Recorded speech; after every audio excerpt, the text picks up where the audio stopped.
हम देखते हैं CNN के अंदर कि कई बार BBC और CNN में दिखाया गया कि एक तालिबान एक खातून को बेदर्दी से मार रहा है। अरे तालिबान खवातीन को मारते हैं जालिम लोग। क्योंकि दाई होने के हैसियत से मैं कई ममालिक का दौरा करता हूँ।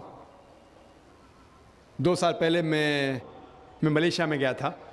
वहाँ एक शौहर और बीवी से मुलाकात हुई जो डॉक्टर थे। बीवी गायनोकोलॉजिस्ट थी और शौहर सर्जन थे।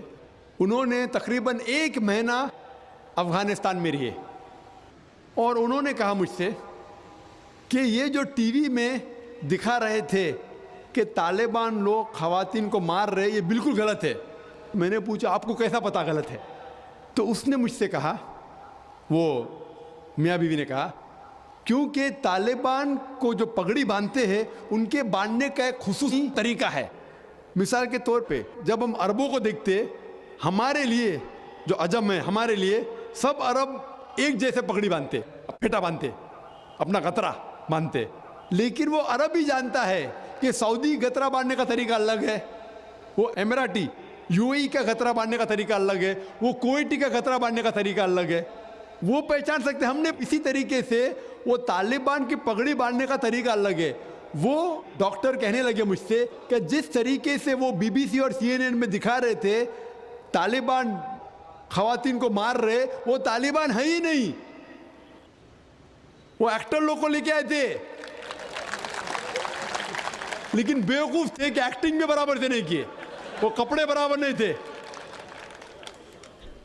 मैंने तकरीर सुनी एक रिपोर्टर जिसका नाम है योन रेडली। योन रेडली एक ब्रिटिश रिपोर्टर है। जब अटैक होता है अमेरिका का अफगानिस्तान पे, भाई साहब को दुख हो रहा था जब मैंने कहा कि अमेरिका टेररिस्ट है। दुख हो रहा था उनको। जॉर्ज बुश अगर आपके रिश्तेदार तो माफी चाहता हूं मैं। तो योन रेडली जो थी, योन रेडली एक रिपोर्टर है, ब्रिटिश रिपोर्टर, सफेद है, वाइट यूरोपियन। उसको भेजते हैं अफगानिस्तान में तहकीक करने के लिए तालिबान के बारे में। वो सारे तहकीक करती है और पूरे टाइम वो नकाब में रहती है, हिजाब में रहती है। एक बार कैमरा गिर जाता है और उसका राज फाश हो जाता है, तो तालिबान उसे पकड़ते हैं, 6 दिन तक उसे कैद करते हैं। और जिस तरीके से तालिबान ने उसके साथ बर्ताव किया, वो उस लेक्चर में कहती है कि लोग जब उन्हें पकड़ते हैं तो बोलते कौन इसके साथ है, तो आदमी को लेके आते, फिर उसको लेके जाते हैं और सब लोग घेर लेते। तो वो सोचती है अभी चंद मिनटों में ये जाहिल लोग मेरा कत्ल कर लेंगे। शायद हो सकता है क्या 10-15 तालिबान मेरा बलात्कार करेंगे। उसके जहन में ये सब जा रहा है, सोच रही हो सकता है कि मुझे झाड़ पे से लटका देंगे। वो एकदम डरी हुई होती। 1 घंटे तक लोग उसे घेरते लेकिन कोई भी सामने नहीं आता। वो सोचते अभी मेरी मौत, अभी मेरी मौत। 1 घंटे बाद एक अफगान औरत आती है और उसके जिस्म की जांच पड़ताल करती है। फिर उसे पता लगता है हाँ ये लोग समझते हैं कि मेरे पास हथियार है। वो इतना तेज में आती है, अगर उन लोग मेरे से पूछना चाहिए हथियार में, बोलती नहीं है। 1 घंटा तक के मैं तड़प के मर रही हूं कि ये आज मुझे मारेंगे। वो तेज में आके क्या करती है, अपना स्कर्ट उठा लेते, देखो मेरे पास हथियार नहीं है। जैसा स्कर्ट उठाती है, तालिबान 180 डिग्री उस तरफ देखते और भाग जाते। तो वो कहती है अपने तकरीर में, तालिबान को मारने के लिए बम गिराने की जरूरत नहीं। वो कहती है अगर औरतों के कपड़े छोड़ेंगे तो तालिबान मर जाएंगे शर्म के मारे। और वो तकरीर करती है कि इस इज्जत से मेरी हिफाजत की 6 दिन तक के वो तालिबान लोग ने। और जब उसे पूछा जाता है सवाल जवाब के नशिस्त में, क्या आपको लगता है कि अल-कायदा ने WTC को गिराया, तो वो योन रेडली कहती है मेरे हिसाब से अल-कायदा मौजूद ही नहीं है।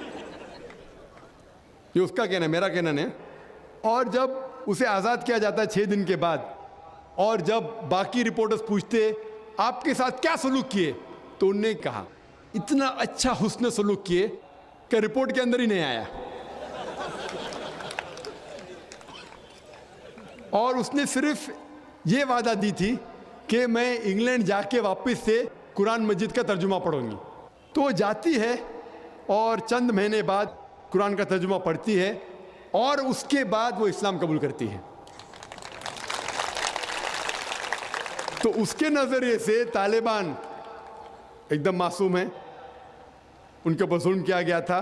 तो आप मुझे पूछेंगे भाई तालिबान क्या कुरान और हदीस की रोशनी में सही है?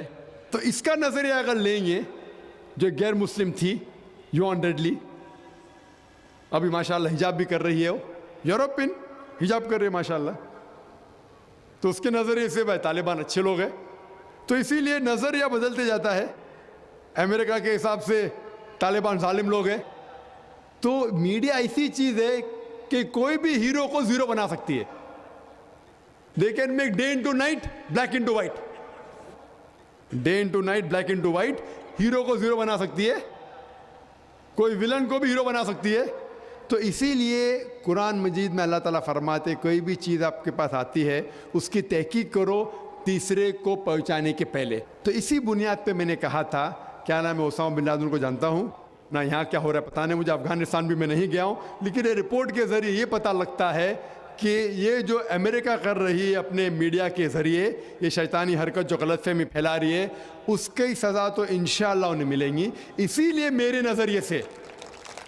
नज़रिए से जॉर्ज बुश नंबर 1 टेररिस्ट है। आपको दुख होगा, जब मैं लंदन में गया था, वहाँ एक तकरीर की और मैं जवाब दिया, तो एक नौजवान उठ के कहता है कि जॉर्ज बुश को हम दुआ करते हैं कि अल्लाह ताला उसका कत्ल करे।